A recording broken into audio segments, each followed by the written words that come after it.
Kalau kesurupan itu jadi gimana tuh Gus? Memang masuk. Oke. Masuk dan menduplikasi. Setan menduplikasi? Menduplikasi. Dan itu kan tidak kemudian berakhir kepada surga dan neraka gitu loh. Itu kan sifatnya hanya nempel, terus ganggu, kelumrahan menjadi manusia diganti dengan kelumrahan yang lain. Tapi itu sifatnya tidak ekstrim. Sifatnya tidak kemudian menghilangkan akidah, enggak. Kalau itu ya lumrah lah.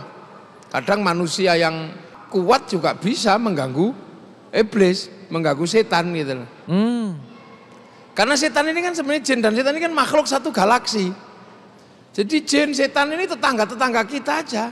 Kalau kita lebih kuat ya sananya lari, kalau sananya lebih kuat kita yang lari gitu aja. Jadi kita bisa ngeganggu setan ya? Bisa ganggu setan, bisa. Ya? Oke.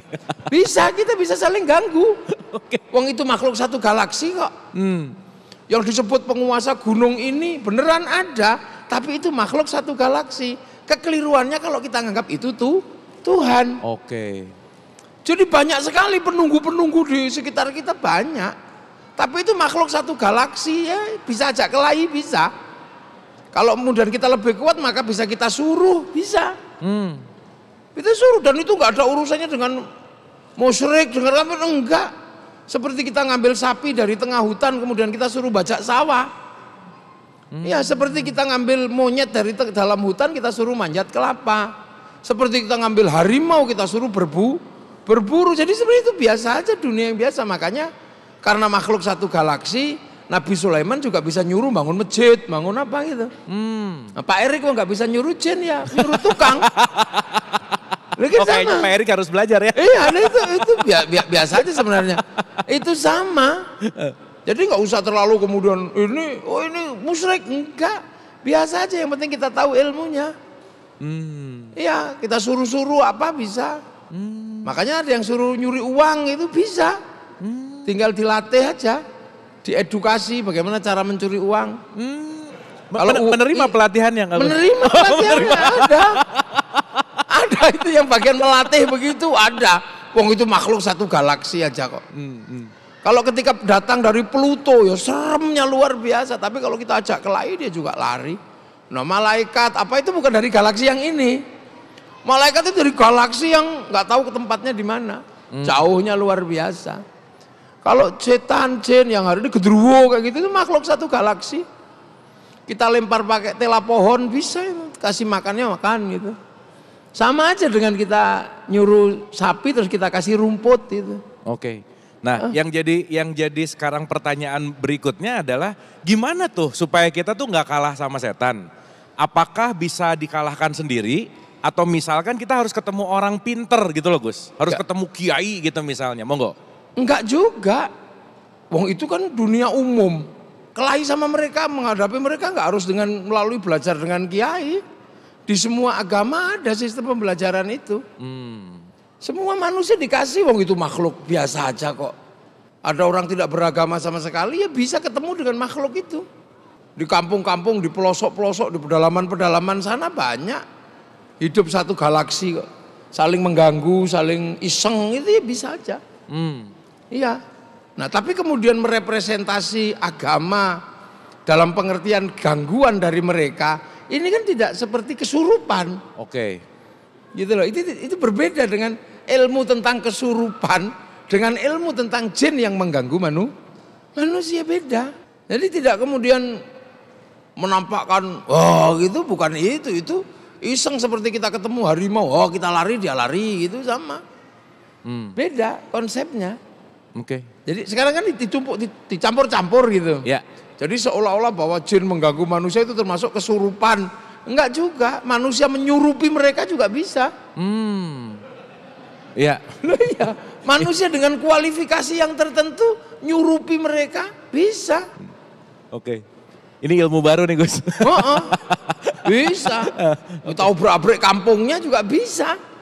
Tidak berarti kemudian manusia sangat hebat ketika bisa masuk sana. Sana juga kadang keliru masuk ke kampung kita. Oke. Waket tempilingi gitu suruh pulang lagi udah pulang sana.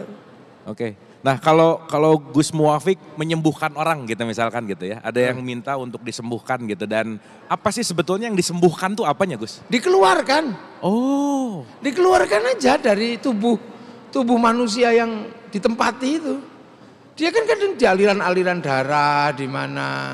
Oke. Disuruh keluar aja. Nah cara nyuruh keluar, masukkan anasir bagus, anasir uluhiyah yang melalui mulut, minum atau makanan agar masuk ke aliran darah. Nah, ketika aliran darah itu menyerap sesuatu yang baik, dia pergi.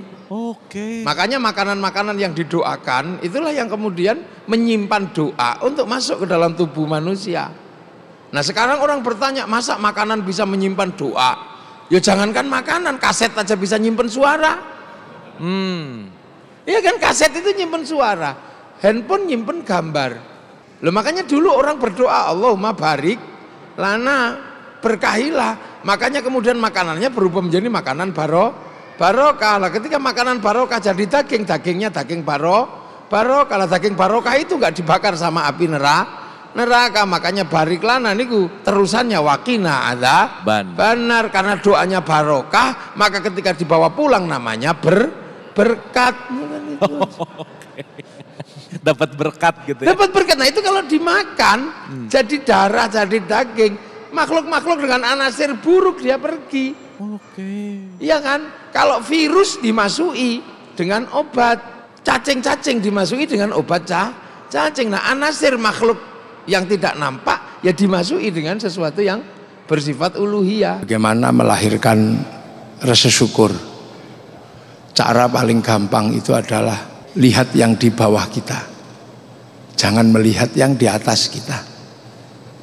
Lihatlah apa yang kita miliki dan lihatlah apa yang dimiliki orang-orang di bawah kita. Itu hal yang paling sederhana.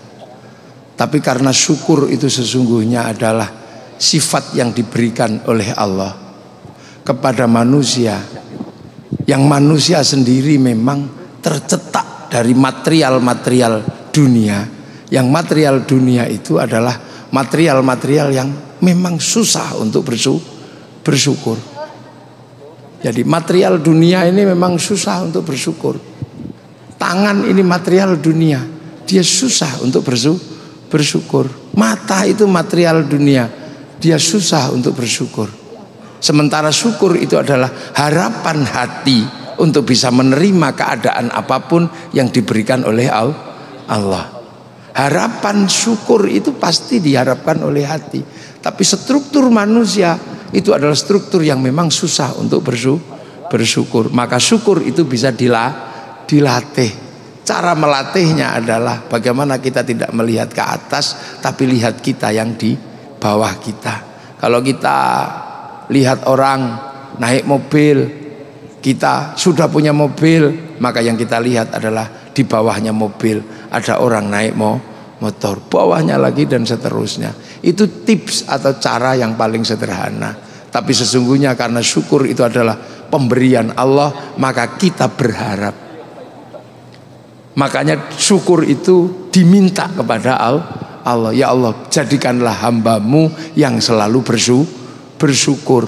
Jadi pemberian Allah sesungguhnya. Makanya kita berharap selalu minta, jadikanlah hamba ini adalah orang yang bersyukur. Makanya kita jangan lupa kita minta, karena syukur itu given, syukur itu pemberian. Walaupun kita punya tips yang sedemikian banyak, kalau Allah tidak memberikan kita watak syukur, kita juga tidak akan menjadi hamba yang bersyukur. Maka selalulah kita minta kepada Allah, ya Allah, jadikanlah hambamu adalah hamba yang bersyukur. Itu. Alhamdulillah, itulah caranya bagaimana merubah insecure menjadi bersyukur. Baik, kesempatan berikutnya saya berikan kesempatan untuk yang mau bertanya lagi, mungkin dari jemaah perempuan. Oh ada, silakan. Dimohon berdiri, perkenalkan siapa namanya dan langsung pertanyaannya, silakan. Assalamualaikum Gus, perkenalkan nama saya Firza. Assalamualaikum juga Pak Menteri dan jajaran direksi lainnya. Saya izin bertanya.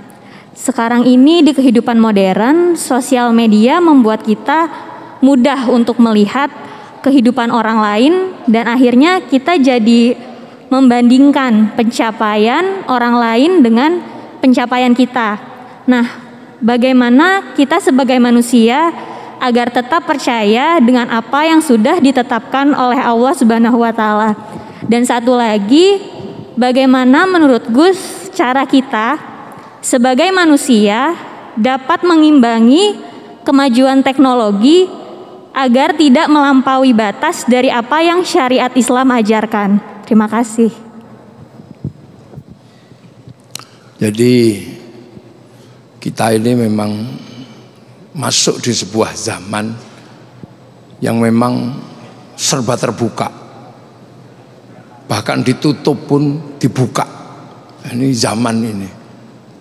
Karena media sosial sifatnya adalah membuka untuk eksis, untuk eksistensi diri. Nah, begitu kita melihat sesuatu yang terbangun untuk membangun eksistensi diri, maka sesungguhnya juga tidak salah kalau kemudian manusia juga menunjukkan eksistensinya, berlomba-lomba untuk menunjukkan eksistensi kebaikannya, tidak ada masalah, lakukan. Karena memang manusia itu punya watak kompetisi. Dan dunia menjadi seperti ini karena kompetisi. Semua bangsa punya kompetisinya masing-masing. Cuman kompetisinya harus mengukur diri. Seperti Indonesia boleh berkompetisi, tapi ukur. Jangan memaksakan diri berkompetisi dengan sepak bola. Kita nggak mungkin bisa mengalahkan orang Eropa yang tinggi. Kita nggak mungkin bisa berkompetisi dengan orang Eropa dalam hal basket. Tapi dengan yang lain mungkin kita bisa berkompetisi dengan kelereng misalnya, bisa dengan pingpong, dengan apa? Kita ini terbuka, dan kompetisi itu boleh. Bahkan mungkin agak sedikit kasar-kasar dikit juga boleh, namanya kompetisi. Itu. Dan itu watak manusia. Kehidupan seperti ini adalah karena kompetisi. Jadi nggak ada salahnya. Dan kita menikmati kompetisi itu. Seperti juga bangun masjid. Kalau Pak Erik tidak pernah melihat masjid yang lain, mungkin juga nggak kepengen bangun masjid yang seperti ini. Ini adalah sesuatu kompetisi. Fastabiqul khairat, berlomba-lomba dalam kebaikan. Dan nggak ada masalah. Misalnya kemudian terbersit, memang masjidku bagus, nggak apa-apa. Karena memang bagus. Tapi yang tidak boleh, kalau nggak aku, enggak. Nah itu nggak boleh. Kalau bukan aku, enggak. Tapi kalau cuma, bagus ini. Alhamdulillah saya bisa bikin masjid bagus ini. Ya, nah itu tidak apa-apa. Kompetisi seperti itu bisa. Nah, bagaimana kemudian kita mengontrol? Nah ini yang kemudian butuh. Sebenarnya kita nggak bisa. Terus kemudian bagaimana kalau kita dengan melampaui ini dan tetap berada dalam ruang Islami? Itu bukan perdebatan mudah, karena membicarakan tentang konsep keislaman itu tidak bisa dengan digeneralisir menjadi satu, ini yang Islami, ini yang tidak. Nah, hari ini aja kita bisa lihat betapa beberapa konsep yang ditawarkan orang merasa lebih Islami daripada yang lain. Ini kan hari ini banyak sekali yang kemudian memaksakan ini yang paling Islam, ini yang tidak. Ini gubernur yang paling Islam, ini yang tidak. Ini presiden yang paling Islam, ini yang tidak. Karena saking ini situasi-situasi seperti itu ini terjadi. Orang berdoa begini ngangkat tangan dibilang itu enggak Islami, yang Islami yang diem. Orang lagi berdoa pakai ini, berdoa dengan menggunakan cara-cara yang selama ini enggak dikenal, ini Islami, ini tidak. Pawang hujan dibilang ini enggak Islami, ini yang Islami. Ini jadi konsep ini memang bukan sesuatu konsep yang mudah. Ini bukan konsep yang mudah yang nggak bisa digeneralisir. Tentang kerudung, ini yang paling Islami, ini yang tidak. Ini yang jilbab, ini yang hijab. Hari ini memang butuh pembelajaran, dan insya Allah nanti dengan terbukanya media-media sosial, orang akan punya pemahaman yang bagus dan semakin ke depan, bukan kemudian semakin mundur. Ini sebenarnya era keterbukaan, ini era pembelajaran yang luar biasa. Bisa. Yang jelas bahwa Islam itu apa? Syahadat. Islam itu apa? Sholat. Sudah. Islam itu apa? Zakat. Islam itu apa? Puasa. Islam itu apa? Haji. Sudah. Itu Islam. Sholat ya sudah. Yang paling Islami apa? Rukuhnya yang merah, apa rukuhnya yang hitam? Itu nggak usah diperdebatkan. Mukenanya yang panjang, apa yang batik-batik? Nah itu perdebatannya di situ. Sholat itu apa? Pakai masjid. Apakah masjid yang lurus atau yang menceng? Nah itu yang nggak akan berhenti. Ya haji. Apakah kemudian haji ini yang ke Mekah ini kemudian pakai apa pendanaan bank atau pendanaan tabungan apa? Nah ini adalah mekanisme-mekanisme yang selama ini kemudian membuat kita ini berbeda-beda tentang mana yang syar'i dan mana yang bukan. Tapi semua manusia berusaha untuk syar'i. Apakah masjid yang syar'i itu masjid yang polos nggak ada kaligrafinya? Apakah masjid yang syar'i itu masjid yang ada kaligrafinya? Ini selama ini yang membuat kita ini berbeda paham dan berbeda pendapat tentang sesuatu. Selagi masih syahadat, masih sholat, masih zakat, masih puasa, masih haji, itu masih berada dalam ruang yang Islam. Berikutnya saya berikan lagi kesempatan untuk bertanya. Silakan mungkin dari jemaah pria. Oke, silakan. Oh, dari sahabat saya ini, Cesar Gunawan. Silakan Cesar.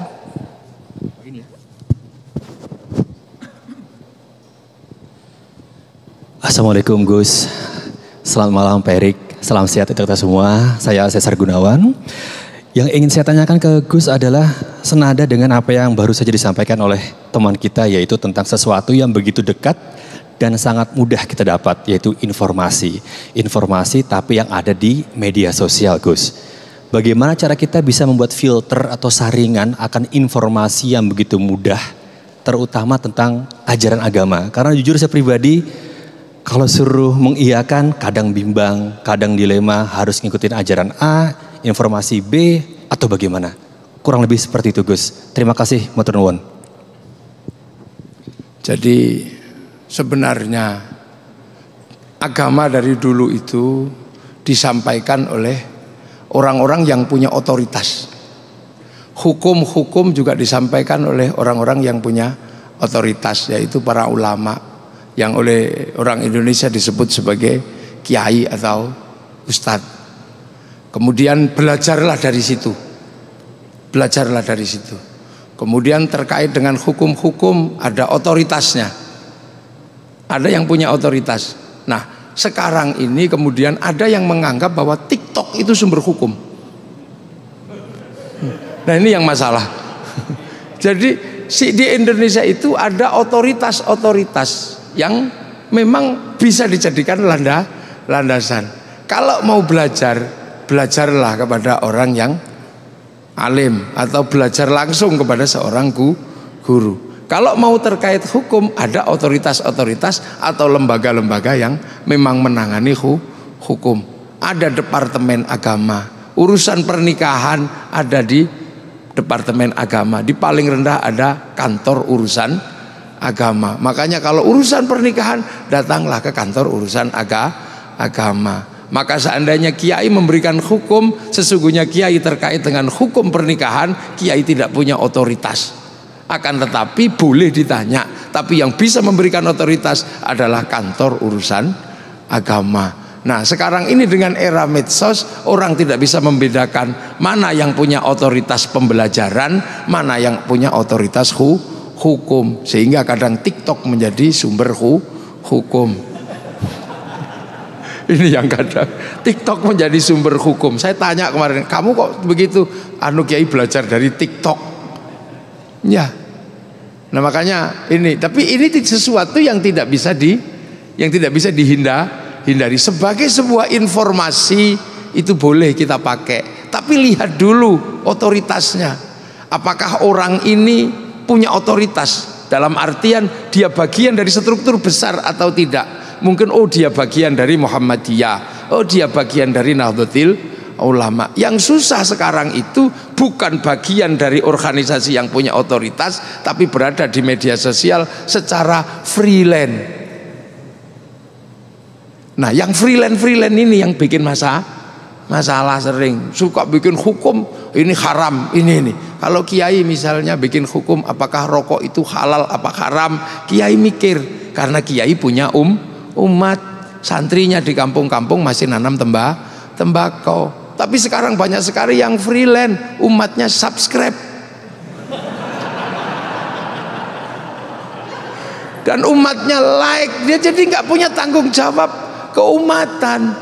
Cuman karena ini mudah sebagai sebuah informasi. Makanya tadi saya sampaikan sama Pak Erik juga. Saya ini mungkin bisa belajar ilmu kedokteran. Saya bisa.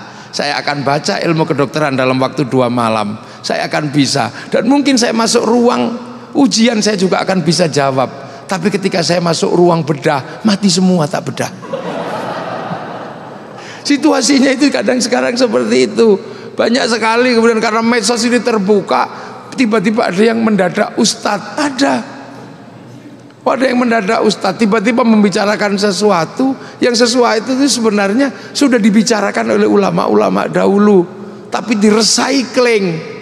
Biasa, karena recycling ini sebuah produk ya, dipaksakan masuk. Nah agar pasar bisa menerima produk recycling, biasanya pasarnya dibikin ahistoris. Nah ini adalah ciri-ciri black market. Nah sekarang ini ada konsep besar black market religion, pasar gelap agama ada. Makanya hati-hati, lihat dulu ini di medsos ini, oh ini orang NU, oh ini orang Muhammadiyah, oh ini orang MTA, oh ini orang LDII. Tapi hati-hati zaman kalau di situ tidak ada hubungan dengan siapapun, oh berarti ini ustadz freelance. Udah. Itu banyak. Nah itu yang kadang kemudian bikin hukum sesuka-sukanya, bikin ini, yang bikin pusing sampean itu nanti. Itu makanya gitulah. Kalau saya ini kebetulan jelek-jelek gini salah satu Surya NU. Jadi saya punya tanggung jawab keumatan. Jadi nggak bisa rokok haram gitulah. Terus gimana nanti yang nanam tembakau? Ini padahal hukum rokok tidak ada, misalnya nggak ada dasarnya. BUMN salah satunya kan rokok juga nggak ada. Nah inilah, jadi medsos ini memang diisi semua. Ada yang tiba-tiba kemudian menjadi juru apa di situ yang memang tidak punya tanggung jawab apa-apa, mengisi media sosial gitu saja.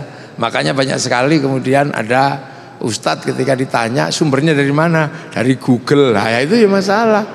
Iya, karena Google itu ditanya baik ya jawab, ditanya jelek ya jawab. Sampai nanya Google tentang arah masjid ya dijawab, arah lokasi perjudian juga dijawab dia.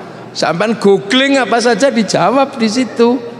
Jadi dia ini Syekhul Googli ini bisa menjawab apa saja. Nah itu hati-hati sampean, makanya tanya. Oh ketika saya ada di YouTube itu, saya punya tanggung jawab keumatan. Dan itu bagian dari pengajian-pengajian yang banyak bersama masyarakat. Itulah. Nah ini situasi ini yang, nah pasti nanti lama-lama juga akan tersaring kok. Wong ini situasi yang biasa. Jadi nanti kemudian lama-lama orang akan cerdas bermedsos. Ini kan belum 10 tahun tuh. Paling baru 5 tahun lah kenceng-kencengnya ini. Nanti lama-lama juga akan indah kok. Medsos akan indah pada akhirnya. Ya, terus.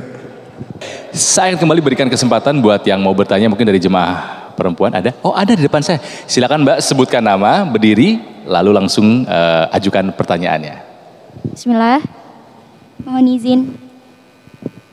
Assalamualaikum warahmatullahi wabarakatuh. Waalaikumsalam. Mohon izin bertanya Gus.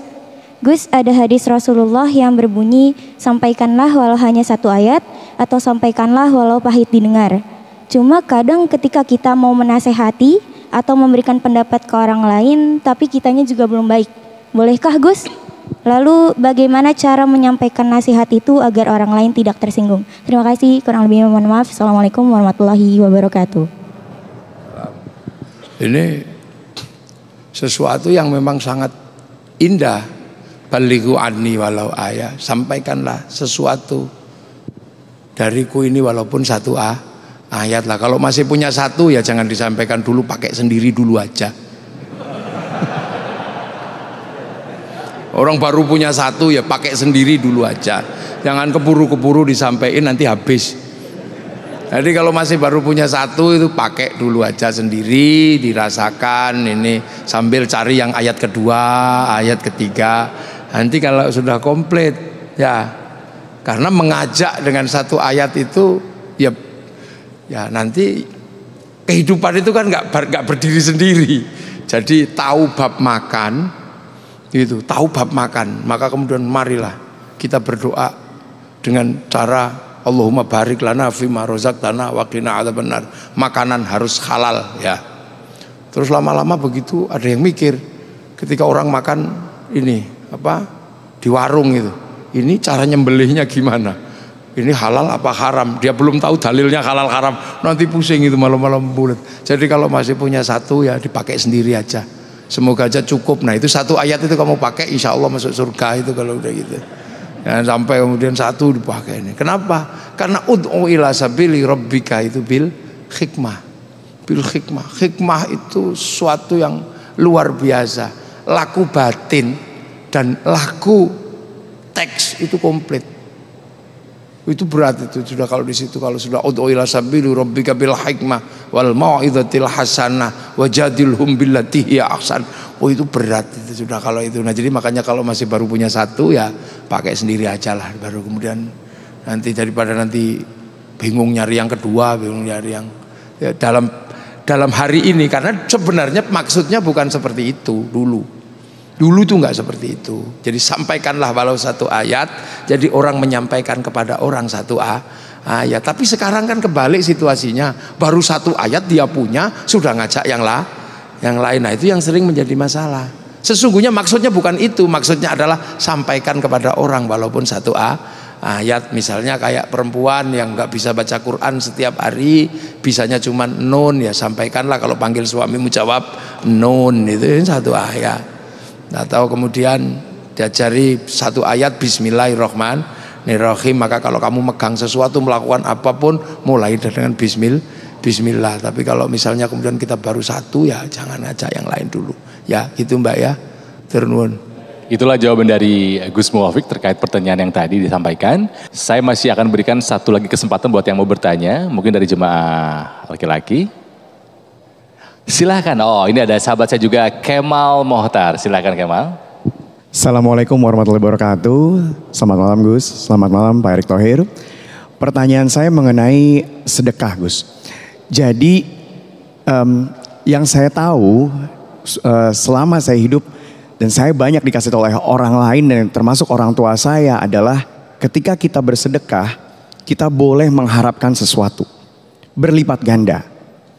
Tapi akhir-akhir ini balik lagi di sosial media saya menemukan banyak kalimat yang katanya kita tidak boleh mengharapkan sesuatu dari perbuatan baik atau sedekah yang kita lakukan. Nah, saya pengen tahu pendapat dari Gus bagaimana. Terima kasih. Assalamualaikum warahmatullahi wabarakatuh. Alam. Jadi bersedekah itu adalah memberikan sesuatu. Wa mimma razaqnahum yunfiqun. Jadi dari apa yang kita memiliki ini kita infakkan. Nah, ketika infak itu memang ada yang namanya tanggung jawab. Nah, yang namanya tanggung jawab itu zakat. Ya, sudah zakat ini tanggung jawab kita keluarkan. Nah, ada yang namanya sedekah itu bukan sesuatu yang wajib. Nah, sesuatu yang tidak wajib itulah yang kemudian orang kadang dari situ pengen mendapatkan kelipatannya. Boleh apa tidak? Ya boleh aja, wong berharapnya kepada Allah. Kepada Allah itu apa yang nggak boleh sih? Boleh aja semua. Sampean mengharapkan kirim surat terus habis itu diterima punya istri cantik, itu kan juga berharap. Terus kemudian ada yang puasa 3 hari 3 malam berharap naik jabatan, boleh. Sedekah waktu tiba-tiba pengen mendapatkan berlipat ganda, boleh aja. Tapi jangan paksa Allah, itu aja. Urusan dikasih apa tidak itu urusannya Allah. Kalau manusia boleh aja berharap, apa aja boleh kok. Wong nggak modal aja berharap itu boleh. Cuman gini berharap, ya Allah, aku minta ya Allah istri yang cantik, boleh. Nggak modal, cuman modal ngangkat tangan aja kok itu. Apalagi yang mengeluarkan harta boleh. Cuman jangan paksa Allah. Jangan kamu kira dengan kamu melakukan itu kamu paksa Allah untuk nuruti kamu, jangan. Memang yang Allah itu kamu apa? Allah. Itu jadi doa itu boleh aja, apa aja boleh. Berharap kepada Allah itu boleh. Tapi kembalikan bahwa terserah Allah mau kasih iya atau tidak. Karena apa? Jangan bergantung kepada amal kita untuk memaksa Allah, bahwa amal itu ya kewajiban kita aja. Sedekah itu adalah hal yang harus dilakukan oleh orang yang punya uang. Ibadah itu dilakukan oleh seorang hamba. Makanya dalam satu kitab hikam yang pertama kali dijelaskan, min alamatil i'timadi alal amal nuqsanur raja'i 'inda wujudiz zalal. Jadi orang yang terlalu banyak bergantung kepada amalnya, itu adalah tanda-tanda orang itu akan berkurang pengharapannya kepada Allah. Dia lebih bergantung kepada amalnya bukan kepada Allahnya. Nah itu makanya ada orang terus kemudian memaksa dengan amal seolah-olah dia akan bisa memaksa Allah. Akhirnya dengan amal dia merasa bisa masuk surga. Akhirnya bahwa surga itu ditentukan oleh amal, padahal surga itu ditentukan terserah Allah. Ini cara-cara dasar berpikir seperti ini. Dan itu ada di dalam tradisi pesantren, diajari ngaji kitab namanya kitab hikam. Kitab hikam itu yang nulis Ibnu Athaillah As-Sakandari. Itu ada. Jadi nggak apa-apa, boleh aja. Boleh, tapi jangan paksa Allah gitu aja. Gitu. Jangan paksa Allah. Jadi Allah, enggak ya Allah kalau enggak ini awas gitu, jangan. Nah, sekarang gitu kan. Makanya kalau mau sedikit agak serius bareng-bareng, jadi jangan sendirian. Nah sekarang orang itu mau maksa Allah sendiri-sendiri. Makanya kiai itu kalau dulu punya hajat besar bareng-bareng, jadi nggak sendirian biar pantas. Makanya terus kalau doa bareng-bareng sak masjid itu bismillahirrahmanirrahim, yang lain amin, amin gitu. Nah itu sebenarnya cara-cara agar pantas ketika minta bareng amin. Kalau kecapean amin gitu. Sama sholawat juga doa, tapi biar dilihat Allah bareng-bareng sholawatan gitu. Sampai kemudian ada gagang pancing begini-begini, ada apa? Itu kan ada spanduk, ada apa? Itu sebenarnya dalam rangka apa? Dalam rangka adalah kebersamaan kita itu diharapkan dilihat oleh Allah. Jadi minta boleh, jangan paksa Allah ya. Karena lalu langsung kita kemudian merasa bahwa dengan amal kita ini akan mendapatkan dari Allah, maka kita lebih banyak bergantung kepada amal, bahwa kita lupa pada Allah, bahwa kita sampai ke sana itu terserah Allah, bukan karena kendaraan kita. Terunun. Bismillahirrahmanirrahim. Bismillahirrahmanirrahim. Robbi a'udzubika min hamazati sayatin wa a'udzubika robbi ayahdurun. Robbi shrahli sadri wa yassirli amri wahlul 'uqdatam min lisani yafqahu qauli. Assalamualaikum warahmatullahi wabarakatuh. Alhamdulillahirabbil alamin, segala puja-puji milik Allah Subhanahu wa taala yang atas rahmat karunia kasih sayangnya kita dikumpulkan di masjid yang megah ini, yang indah ini, yang mulia ini untuk bertalabul ilmi, untuk membuka pikiran, membuka hati di acara Cahaya At-Thohir. Dan sudah bersama kita ada Gus Muwafiq tentu saja, dan tentu saja juga ada Bapak Erick Thohir. Alhamdulillah kita akan sama-sama belajar. Mari kita persiapkan pendengaran, penglihatan hati kita. Mari kita buka pikiran kita, buka hati kita untuk kita mendapatkan ilmu yang sangat bermanfaat yang nanti akan disampaikan oleh guru kita Gus Muwafiq. Apa kabar Gus? Baik ya. Pak Erick apa kabar? Alhamdulillah. Alhamdulillah. Baik Gus Muwafiq, kita akan berdiskusi dan saya rasa kita semua pemirsa yang di rumah maupun yang di Masjid At-Thohir ini sudah siap untuk mendengarkan wejangan-wejangan dari Gus Muwafiq, di mana kita akan berbicara tentang keimanan yang naik turun, Gus. Nah, kadang-kadang kita sering merasa bahwa iman lagi di atas atau iman lagi di bawah gitu, Gus. Sebetulnya Gus, apa yang menyebabkan iman seseorang ini naik dan turun? Monggo, Gus. Jadi al-imanu yazidu wa yanqus. Jadi kadang tambah, kadang kurang atau naik turun. Jadi nggak ada istilah iman itu habis, itu nggak ada. Jadi inilah kelebihannya, iman itu nggak habis, nggak hilang, tapi hanya naik turun. Makanya ketika orang sudah beriman, tidak boleh dikatakan imanmu hilang. Jadi tidak bisa kemudian kita menghukumi orang bahwa imannya sudah hilang, sudah bukan Islam, sudah musyrik, sudah kafir. Karena iman itu hanya dihukumi naik dan turun. Dan iman itu kan kepercayaan.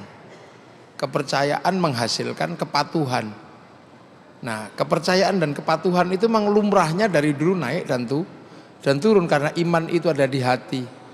Nah, hati itu sebutannya kolbun, bolak-balik.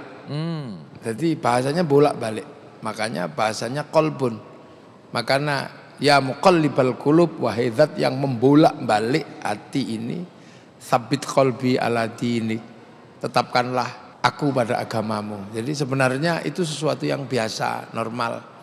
Karena iman itu masalah keyakinan dan kepercayaan. Jadi memang bahasanya adalah naik dan turun. Tapi dengan bahasa itu adalah satu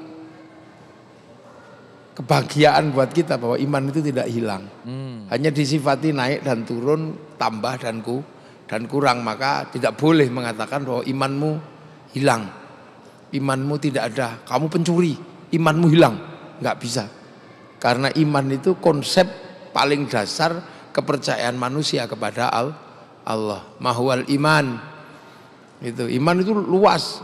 Ada pertama iman antu'mina billah, iman kepada Allah. Wa malaikatihi, dan malaikat Allah.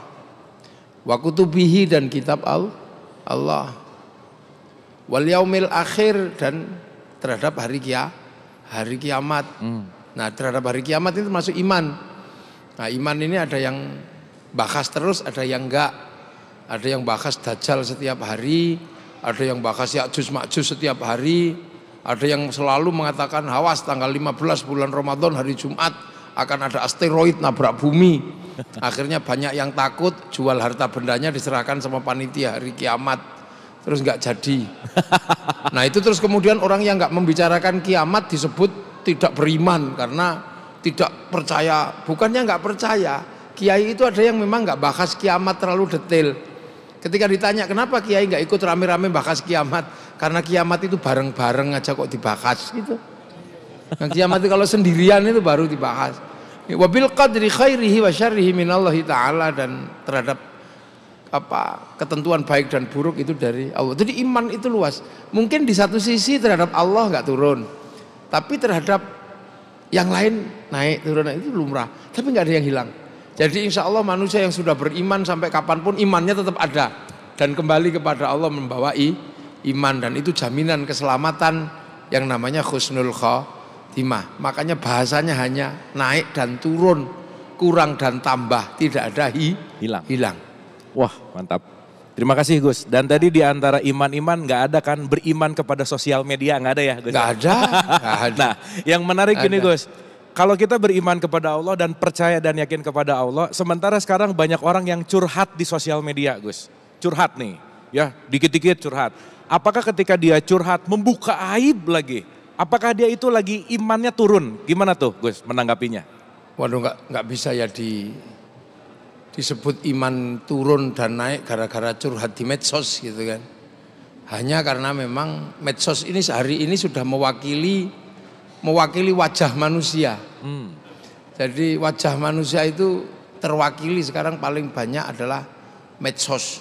Ya, itu sesuatu yang memang harus dilewati dalam proses kehidupan ini.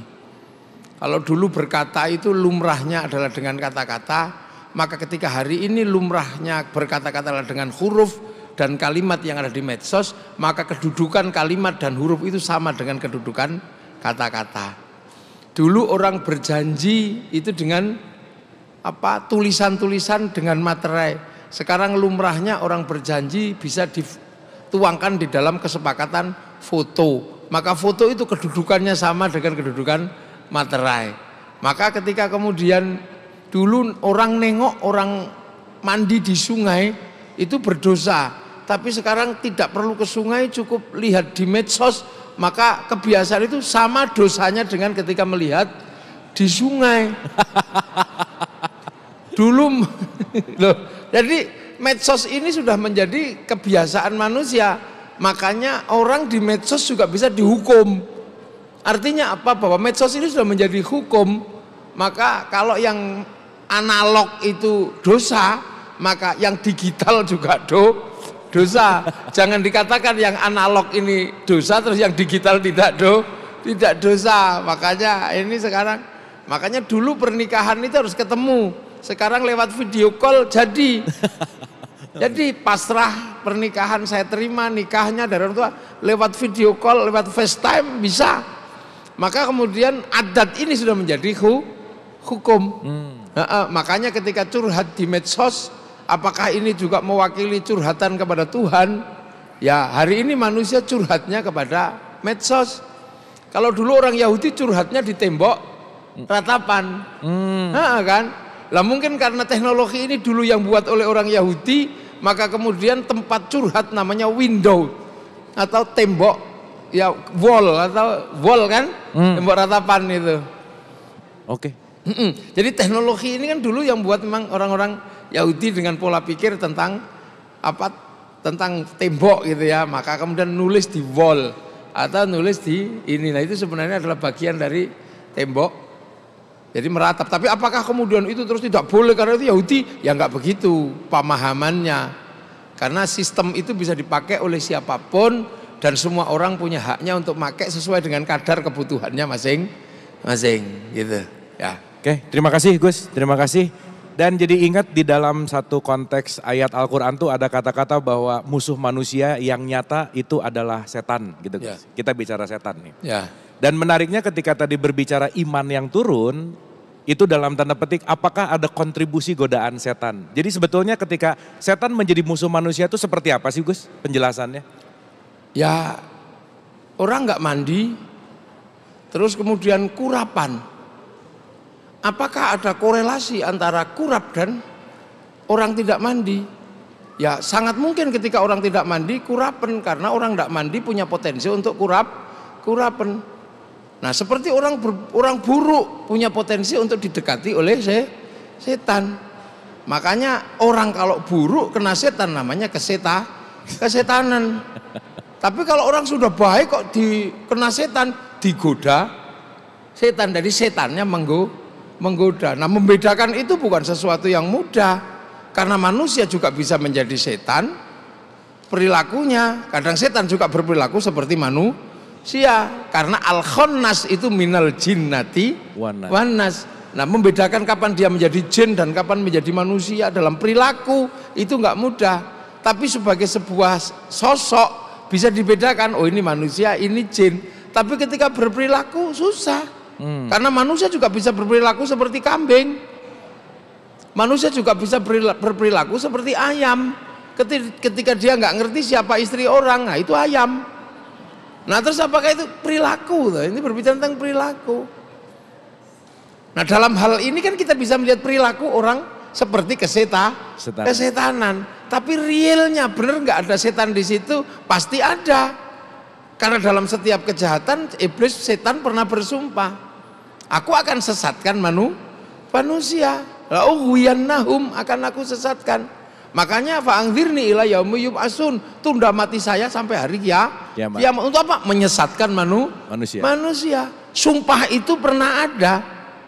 Tapi apakah sampai sekarang manusia selalu kena setan ketika dia keliru? Nah, itu juga bukan sesuatu yang mudah untuk ditafsirkan. Kecuali kalau ini berbicara tentang hitam dan putih, bahwa dulu ketika manusia lahir, baik itu hak patennya manusia, buruk itu hak patennya iblis. Maka ketika manusia melakukan keburukan, berarti dia melanggar hak cipta, gitu aja sebenarnya. Melanggar hak cipta. Iya kan? Manusia itu disuruh baik, iblis disuruh jelek. Nah maka ketika manusia baik, dia tetap sebagai manusia. Ketika manusia jelek, dia melanggar hak cipta. Karena apa? Dia mengambil perilakunya iblis. Nah cuman itu kalau jadi pelanggaran hak cipta sebenarnya. Jadi orang pakai motor juga benar, tapi ketika kemudian pabriknya melanggar hak cipta, dia bisa dihukum. Gitu lah. Kalau ngomongin setan tuh seru nih Gus. Dan kita tahu bahwa Quran sendiri mengatakan aku akan mendatangimu dari depan, belakang, kanan, kiri gitu Gus. Nah dalam konteks di sini berarti kan ada pintu masuk setan ke kita. Gimana sih Gus cara setan menggoda kita tuh gimana? Monggo. Nah kalau setan ini kan bisa masuk kemanapun. Karena setan itu makhluk ruhani. Nah manusia ini punya jasmani. Nah jasmani manusia bisa dimasuki setan. Itu bisa. Gitu kan. Tapi bahwa kemudian hari ini menjadi perdebatan. Bagaimana cara masuknya setan ke dalam diri manusia. Jin dan setan ini masuk pertama dalam Al-Quran disebutkan. Cara masuknya menggunakan sistem al-khonnas. Sistem pengintai. Nah, jadi mengintai gini. Nah untuk apa? Untuk bikin yuwaswisufi sudur rinas, membuat keraguan. Itu yang tekstual. Nah ragu-ragu apa? Ragu-ragu pada aturan Allah. Ragu-ragu pada ketentuan Allah. Kemudian dia melakukan sesuatu yang dianggap sebagai sesuatu yang biasa, tanpa lagi ada rasa takut bahwa itu tidak diizinkan oleh Allah. Itu yang pertama.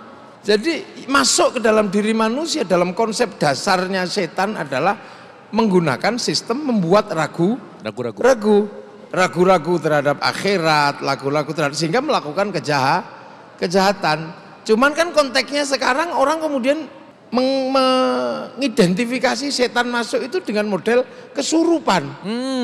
Kan gitu? Ya kan, jadi setan masuk itu model kesurupan. Kalau model kesurupan itu model cloning sebenarnya.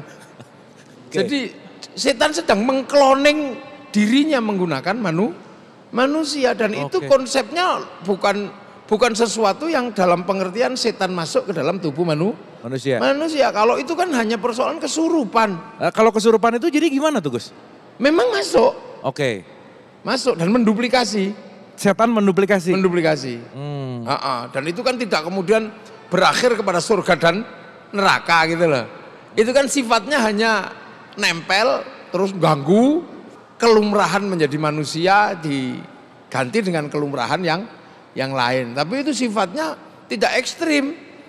Sifatnya tidak kemudian menghilangkan akidah, enggak. Kalau itu ya lumrah lah. Kadang manusia yang kuat juga bisa mengganggu iblis, mengganggu setan gitu loh. Karena setan ini kan sebenarnya jin dan setan ini kan makhluk satu galaksi. Jadi jin, setan ini tetangga-tetangga kita aja. Kalau kita lebih kuat ya sananya lari, kalau sananya lebih kuat kita yang lari gitu aja. Jadi kita bisa ngeganggu setan ya? Bisa ganggu setan, bisa. Bisa, kita bisa saling ganggu. Wong itu makhluk satu galaksi kok. Yang disebut penguasa gunung ini beneran ada, tapi itu makhluk satu galaksi. Kekeliruannya kalau kita nganggap itu tuh Tuhan. Jadi banyak sekali penunggu-penunggu di sekitar kita banyak. Tapi itu makhluk satu galaksi ya, bisa ajak kelahi bisa.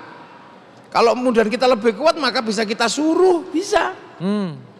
Kita suruh, dan itu nggak ada urusannya dengan musyrik, dengan apa, enggak. Seperti kita ngambil sapi dari tengah hutan kemudian kita suruh bajak sawah. Ya seperti kita ngambil monyet dari dalam hutan kita suruh manjat kelapa. Seperti kita ngambil harimau kita suruh berburu. Jadi sebenarnya itu biasa aja, dunia yang biasa. Makanya karena makhluk satu galaksi, Nabi Sulaiman juga bisa nyuruh bangun masjid, bangun apa gitu. Nah, Pak Erik kok nggak bisa nyuruh jin ya, nyuruh tukang. Kayaknya Pak Erik harus belajar ya. Iya, itu biasa aja sebenarnya. Itu sama. Jadi nggak usah terlalu kemudian ini musyrik, enggak. Biasa aja, yang penting kita tahu ilmunya. Iya, kita suruh-suruh apa bisa. Makanya ada yang suruh nyuri uang itu bisa. Tinggal dilatih aja, diedukasi bagaimana cara mencuri uang. Kalau menerima pelatihannya nggak? Menerima pelatihannya ada itu yang bagian melatih begitu ada. Wong itu makhluk satu galaksi aja kok. Kalau ketika datang dari Pluto ya seremnya luar biasa. Tapi kalau kita ajak kelahi dia juga lari. Nah malaikat apa itu bukan dari galaksi yang ini. Malaikat itu dari galaksi yang nggak tahu ke tempatnya di mana. Jauhnya luar biasa. Kalau setan, jin yang hari ini gedruwo kayak gitu itu makhluk satu galaksi. Kita lempar pakai tela pohon bisa, kasih makannya makan gitu. Sama aja dengan kita nyuruh sapi terus kita kasih rumput gitu. Nah, yang jadi sekarang pertanyaan berikutnya adalah gimana tuh supaya kita tuh nggak kalah sama setan? Apakah bisa dikalahkan sendiri Atau misalkan kita harus ketemu orang pinter gitu loh Gus. Harus Ya. ketemu kiai gitu misalnya, monggo. Enggak juga. Wong itu kan dunia umum. Kelahi sama mereka, menghadapi mereka enggak harus dengan melalui belajar dengan kiai. Di semua agama ada sistem pembelajaran itu. Semua manusia dikasih, wong itu makhluk biasa aja kok. Ada orang tidak beragama sama sekali, ya bisa ketemu dengan makhluk itu. Di kampung-kampung, di pelosok-pelosok, di pedalaman-pedalaman sana banyak. Hidup satu galaksi kok. Saling mengganggu, saling iseng, itu ya bisa aja. Iya. Nah tapi kemudian merepresentasi agama dalam pengertian gangguan dari mereka, ini kan tidak seperti kesurupan. Oke. Gitu loh, itu berbeda dengan ilmu tentang kesurupan dengan ilmu tentang jin yang mengganggu manusia, beda. Jadi tidak kemudian menampakkan, oh gitu, bukan itu iseng seperti kita ketemu harimau, oh kita lari dia lari gitu, sama. Beda konsepnya.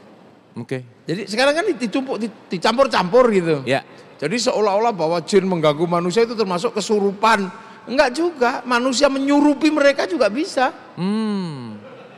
Iya. Loh iya, manusia dengan kualifikasi yang tertentu nyurupi mereka bisa. Oke. Ini ilmu baru nih Gus. Bisa. Tahu berak-berik kampungnya juga bisa. Tidak berarti kemudian manusia sangat hebat ketika bisa masuk sana. Sana juga kadang keliru masuk ke kampung kita.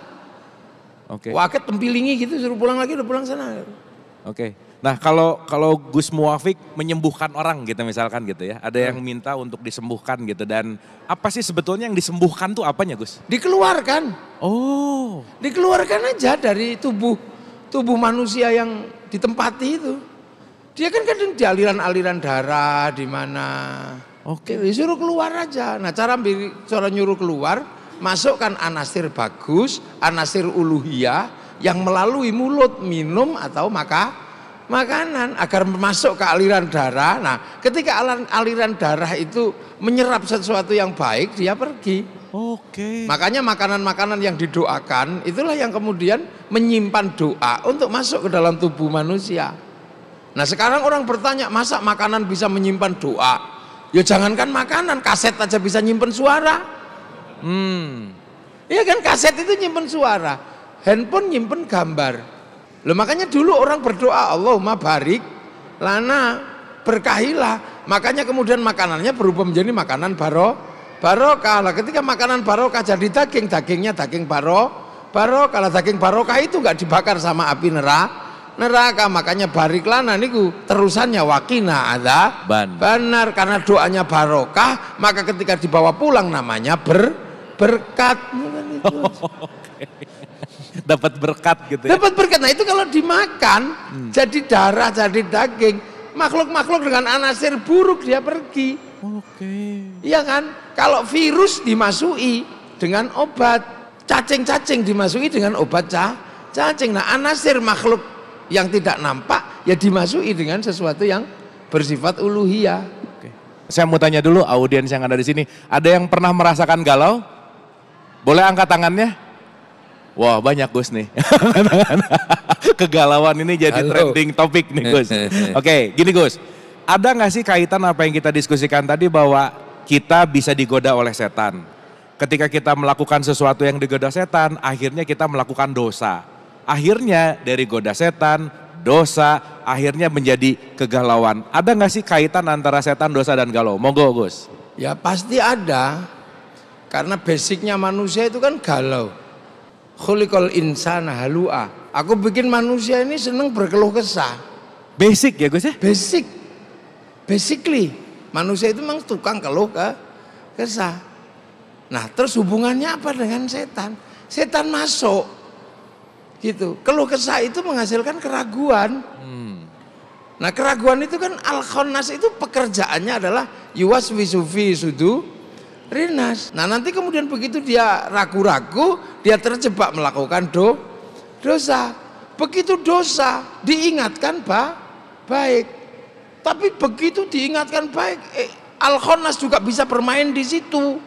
Wah kamu ini orang buruk, iya aku memang orang buruk. Akhirnya malah dia tidak pernah melakukan kebaikan karena selalu merasa diri terburuk. Kalau sudah terjebak di dalam Al-Khonnas, kalau ini nekat aja. Dan Al-Khonnas itu iseng kadang. Al-Khonnas itu gimana Gus?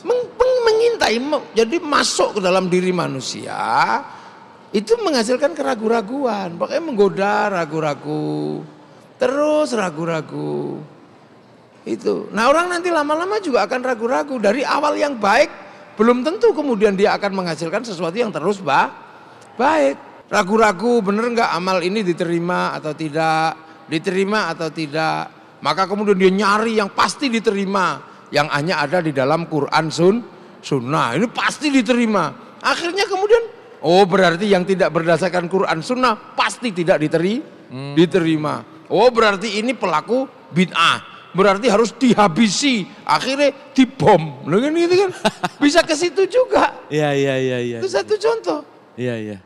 Kotor itu bisa membuat wudhu tidak sah. Sementara kotor itu tidak terlihat. Hati-hati dengan sesuatu yang najis, kamu bisa wudhumu tidak sah. Itu kalau di pondok menghasilkan orang wudhu 10 jam gak selesai. Nawa itu wudhu. Nawa itu. Gak selesai.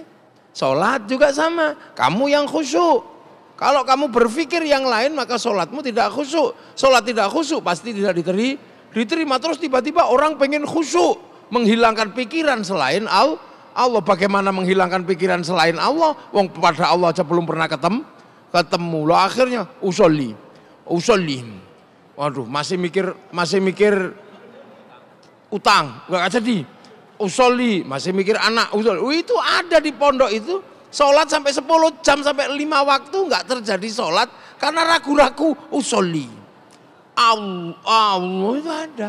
Nah, jadi itu bisa pisau bermata dua. Kadang hadirnya baik, buruk, gitu masuk. Oke. Gitu loh. Makanya penampakan Al-Khonnas itu macam-macam. Kalau kiai tiba-tiba didatangi oleh perempuan yang memang secara fisik bentuknya sudah aneh gitu, langsung connect. Ini paling juga orang jelek gitu kan. Udah malah berhenti. Tapi kalau yang datang rapi, bajunya bagus, jilbabnya bagus, lirik-lirik juga.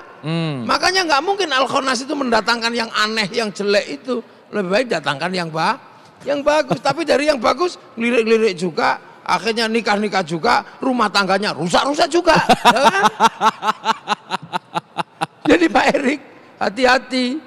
Itu kalau yang datang ke Pak Erik langsung celananya segini, tatonya segini, mungkin langsung refleks. Itu enggak lah, enggak gitu . Tapi begitu yang datang itu cantik, rapi gitu. Lirik-lirik juga. Tapi kalau itu diambil juga, rumah tangga rusak juga. Nah itulah. Itu jago itu. Oke. Makanya ada yang mengatakan itu mekanisme iblis itu ya begitu. Mekanisme iblis. Iblis engineering gitu. Sistem manajemen iblis. Oke Gus, ini menarik dah. Ini juga banyak pertanyaan tentang gini Gus, apa sih yang membuat orang mudah galau? Kok sekarang tuh kayak yang rapuh gitu Gus, dikit-dikit galau gitu, monggo. Kenapa sekarang orang semakin mudah galau? Karena sekarang orang ini komunikasinya searah. Iya kan, karena nggak punya temen. Karena hampir seluruh sistem sosial ini kan diambil alih oleh smartphone. Ya. Ini diambil alih ini semua. Jadi orang kemudian berhadapan dengan ini semua, dia nggak punya teman, nggak berinteraksi. Jadi akhirnya orang tidak bisa kemudian komunikasi timbal balik. Dia merasa eksis kalau sudah berhadapan dengan handphone. Sementara smartphone nggak bisa ngapa-ngapain, nggak bisa kasih saran, nggak bisa apa, kecuali Google. Hai Google, gitu kan? Nah itu termasuk problem kekinian. Oke. Iya, kiai juga ngajar santri juga capek sekarang. Dihukum lari bisa mati. Karena dulu anak-anak dihukum lari nggak ada masalah. Karena sebelum mondok, kalau ngambil sesuatu dikejar yang punya, lari. Nah anak sekarang larinya di game. Nah kalau disuruh lari beneran, mati. Anak dulu mainan anak-anak dibully temannya, biasa. Makanya ketika kemudian di pesantren dibully, tahan. Anak sekarang nggak pernah dibully. Dibully handphone nggak pernah, di game juga nggak pernah. Maka kemudian ketika praktek dibully, ya dia bisa sakit hati. Itu mudah galau. Oke. Makanya berteman itu kan penting, manusia itu makhluk sosial.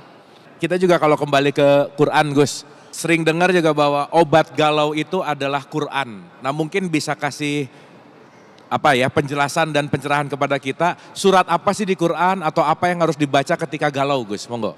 Oh ya macam-macam, tinggal galau kenapa. Kan gitu, kalau galau istri cerewet ya summum bukmun umyum faum lah. Ini penting banget nih kayaknya. Iya kan? Penting nih, iya benar. Ya kan galau kenapa gitu kan. Kalau galau karena cinta ditolak, ya galau innahu min Sulaiman wa innahu bismillahirrahmanirrahim Allah ta'alu alayya wa'tuni muslimin. Kalau galaunya seorang pemburu, ya wa ma romaita id romaita walakinallaha roma. Kalau galaunya seorang tukang kelahi, ya idza batostum jabarin. Nah kalau galaunya orang tidak punya kerjaan, ya fattahu ya Razzaq. Kan semuanya ada. Tapi kalau kemudian galaunya akut, ya seluruh Quran. Iya kan obat gitu loh. Kita ini cuma dikasih tahu bahwa Quran itu obat. Pemilik obatnya siapa? Allah. Makanya bacalah Quran, urusan cara mengobatinya ya urusan Allah. Jadi Allah yang mengatakan kamu baca Quran itu sebagai obat. Kita cuma disuruh baca. Maka ketika kita baca ya sudah baca aja. Urusan yang mengobati itu seperti apa? Urusan Allah. Nah kita kadang terus kemudian mendikte pangeran tolong diobati. Akhirnya spesifik kan, ini obat ini. Kalau tukang pijat galaunya ya karena nggak laku-laku, nggak manjur pijatannya, ya obatnya ya awalam yarul insanu ana khalaqnahu min nutfatin fa idza waqasim mubin. Wa daraba lana mathala wa nasiya khalqahu qala may yukhli dhamma yaramim qul yuhyil ladzi ansha'aha awwala marrah wa bikulli khalqin alim. Lu kan gitu. Banyak ya Gus ya?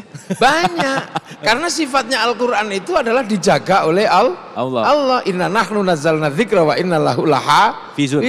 Makanya kalau kita kemudian tahu bahwa Quran itu dijaga oleh Allah, maka kita biar dijaga oleh Allah, mari ikut menjaga Al-Quran. Nah ada yang kuat menjaga 30 juz, bagus. Ada yang kuatnya cuma menjaga Yasin tok, ya Yasinan. Ada yang kuatnya cuma jaga kulhu, rajin tahlilan.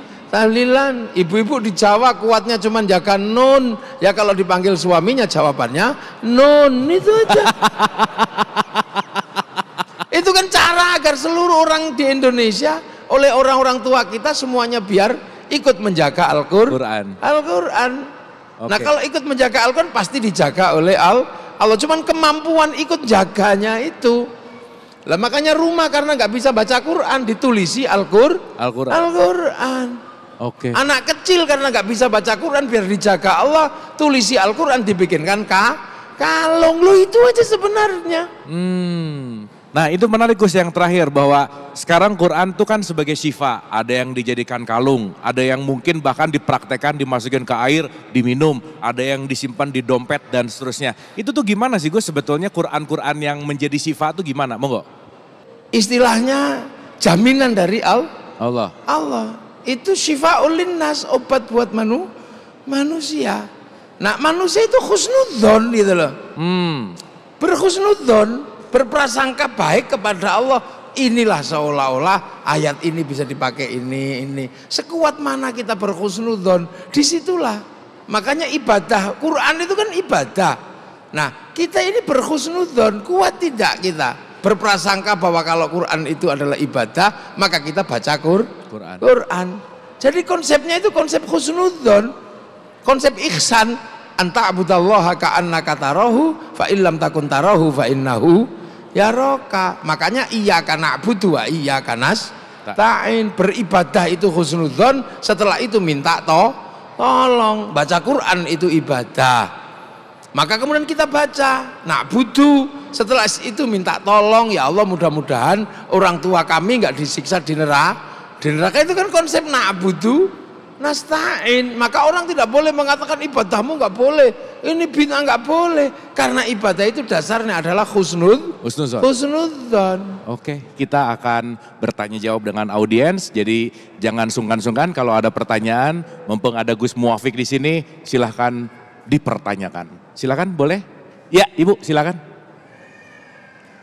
Bismillahirrahmanirrahim. Assalamualaikum warahmatullahi wabarakatuh. Waalaikumsalam warahmatullahi wabarakatuh. Nama saya Ibu Rania. Saya mau bertanya Pak Kiai, bagaimana caranya menghadapi anak-anak zaman sekarang? Kalau disuruh itu sekarang banyak jawabannya. Terutama apalagi kadang-kadang disuruh ibadah pun susah. Itu saja Pak Kiai. Wassalamualaikum warahmatullahi wabarakatuh. Wah, terima kasih Bu. Ini kayaknya pertanyaan banyak ibu-ibu di sini gitu ya. Gimana nyuruh anaknya, sekarang anaknya banyak nggak mau dengar, Gus. Monggo. Ya, harus begitu. Harus nggak mau dengar maksudnya? Loh ya begitu. Orang tua itu madrasah pertama, madrasatul ula. Madrasah pertama buat anak sebelum dia keluar itu orang tua.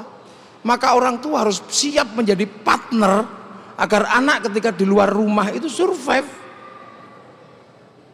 Jadi jangan pernah mengeluh ketika punya anak cerewet. Karena di luar rumah butuh kecerewetan 1000 cerewet. Kalau tidak dilatih di dalam rumah tangga, begitu di luar dia kalah sama teman-temannya, gitu. Anak ini butuh dilatih, butuh sparring partner. Sparring partner tanpa melukai dan tanpa menyakiti, tanpa terlukai, itu ya orang tua. Makanya orang tua harus siap berdebat dengan anak. Siap dicereweti, berdebat, itu harus siap. Jangan kemudian anak disuruh nurut itu, nanti sampean capek menjadi orang tua. Begitu anak gede nggak bisa mengambil keputusan. Cari istri nyarikan, cari kerjaan nyarikan. Dia nggak punya kekuatan survive. Survival dasar anak itu ada di dalam keluarga. Makanya anak singa digigit-gigit dulu oleh orang tuanya. Dikejar-kejar, begitu dia ketemu dengan orang tuanya nggak siap, digigit mati. Daripada mati digigit lawannya, mending digigit di dalam keluarga. Ini kan orang tua sparring partner. Kalau tidak sanggup, suruh kiai mendidik untuk diajarkan bagaimana dia langsung berhadapan dengan teman-teman santri yang lain untuk survival di situ. Maka orang tua itu pertama kali harus siap. Karena di luar nanti anak akan berdebat dengan orang lain, beradu logika dengan orang lain, pengen menang dengan orang lain. Maka kemudian latihan pertama adalah dengan orang tua. Kalau orang tuanya nggak siap menghadapi itu, pondokkan, berhadapan dengan realitas yang langsung, berhadapan dengan kehidupan asli. Anak keluar, sistem sosialnya terbentuk, dia imun. Tapi kalau orang tua nggak siap, ya imunitasnya nggak ada. Dia menjadi anak-anak yang lemah, anak-anak yang lemes, penurut. Orang tua seneng, tapi besok di usia dia harus memilih. Anak inilah yang paling merepotkan orang tuanya. Itu. Okay. Maka berbahagia kalau punya anak cerewet itu.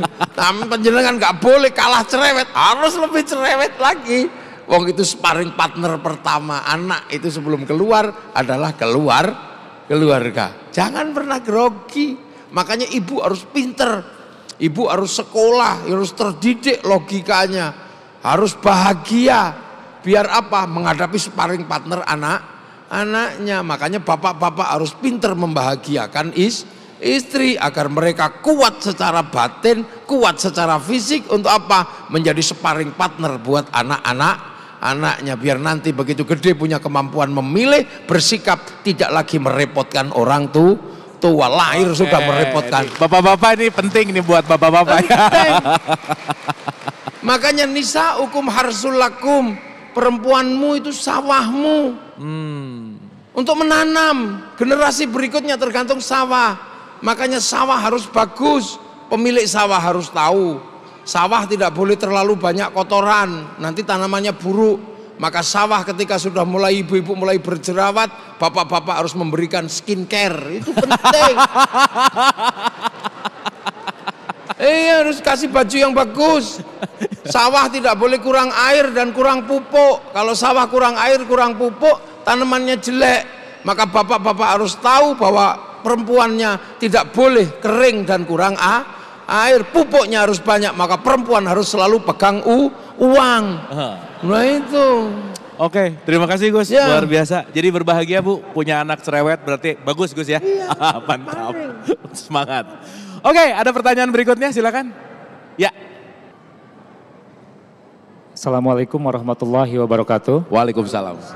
Saya Lutfi. Gus, izin bertanya. Saya sekarang sedang ada di fase mencari jati diri, Gus.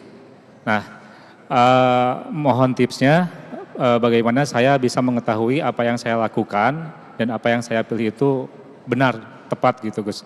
Satu sisi saya tuh galau, saya bisa nggak sih diterima di lingkungan pertemanan, di lingkungan pekerjaan saya gitu, Gus. Terima kasih. Waalaikumsalam warahmatullahi wabarakatuh. Terima kasih. Bagus banget pertanyaannya. Jadi teringat dengan statement man arafah nafsah faqad arafah robah, Gus. Siapa mengenal dirinya, mengenal Tuhannya, dan tadi pertanyaan berkaitan dengan pencarian jati diri gitu. Nah, indikator mencari jati diri yang udah tepat itu seperti apa gitu? Monggo, Gus. Jadi fasenya berubah-ubah. Jati diri itu fasenya berubah-ubah. Kalau anak-anak jati dirinya yang penting bisa main, udah. Dia merasa eksis kalau sudah bisa bermain. Kalau jati dirinya anak remaja, ya dia merasa bangga, merasa jati dirinya ketemu kalau punya pacar paling cantik dari satu lingkungan. Nah, kalau kemudian orang yang sudah berumah tangga, jati dirinya adalah seorang bapak. Bagaimana dia bisa menghidupi, bisa apa. Setelah itu geser. Jati diri apa? Merasa kemudian harus menyiapkan bekal kembali kepada Allah. Nah, saat itu, makanya kalau di dalam tradisi di Jawa, itu ada tembang. Tembang pertama namanya Mas Kumambang kelahiran. Ya kan? Setelah itu Mijil lahir. Jati dirinya kelahiran. Habis itu si Kinanti jadi anak-anak yang harus disangoni kanthi agomo, kanthi akhlak. Setelah itu Sinom jadi anak muda. Habis itu Asmorondono. Jadi manusia itu fasenya berubah-ubah. Oke. Jadi jati diri itu tidak statis. Kalau sejatinya diri yang sesungguhnya ya innalillahi wa inna ilaihi rojiun itu sejatinya gitu kan. Tapi sebelum rojiun itu ya macam-macam fasenya. Kan gitu.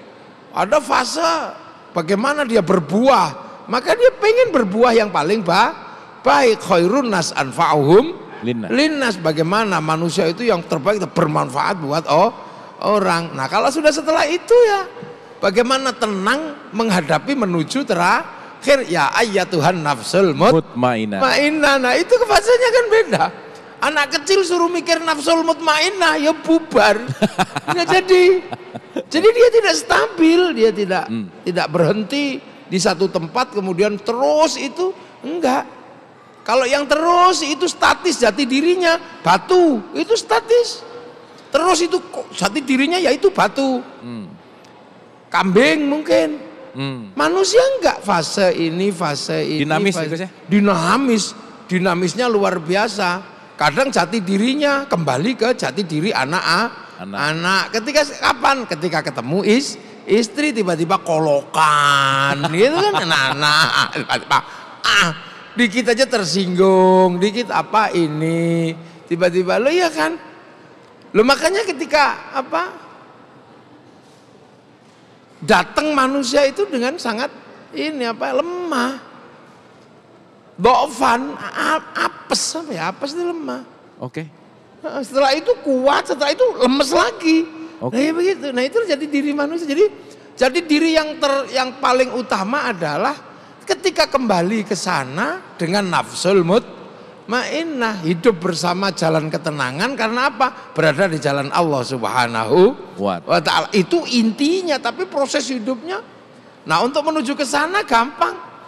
Kan gampang. Syahadat ya sudah kan, syahadat. Sholat ya sudah, zakat sudah, puasa ya sudah, haji ya sudah. Kalau itu sudah ya sudah. Nggak usah mikir seperti orang bersemedi itu harus tenang, itu enggak. Sholat yang penting udah dijalankan ya sudah.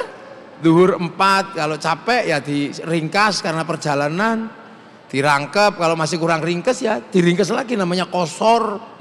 Gitu. Yang tidak boleh diringkes cuman syahadat. Oke. Zakat kalau punya, kalau nggak punya dizakati. Enak kan? Puasa ya kalau kuat, kalau nggak kuat ya famangkana minkum maridhon au ala safarin. Haji kalau mampu, kalau enggak ya nggak apa-apa. Wong manis tato'a ilaihi sabila. Yang tidak boleh hilang itu apa? Asyhadu an la ilaha illallah wa asyhadu anna muhammadar rasulullah. Itu. Mantap Gus, terima kasih. Boleh tepuk tangan untuk Gus Muwafiq, alhamdulillah.